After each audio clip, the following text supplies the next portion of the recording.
السلام عليكم. هنتكلم النهاردة عن موقع أكاديميا.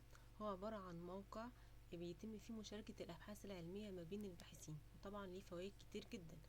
الميزات الأساسية اللي موجودة في أكاديمية مجانية تماما، فده بيبقى متاح للجميع ومتاح لكل الناس ان هي تستخدمها.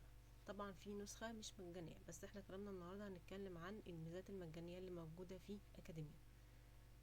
أول حاجة، أنا هعمل حساب على أكاديميا. هكتب على جوجل أكاديميا، وبعد كده هدخل على الموقع،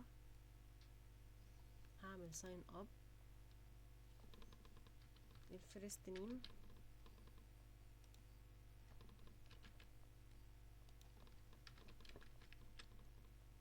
الايميل، الفيرست نيم واللاست نيم،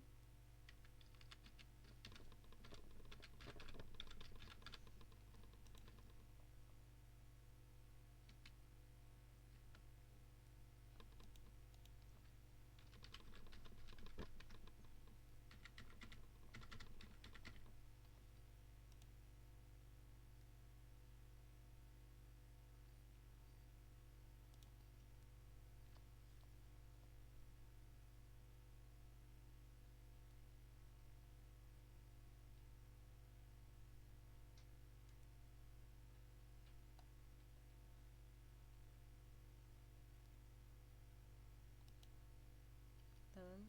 انا هجاوب على الاسئله دي.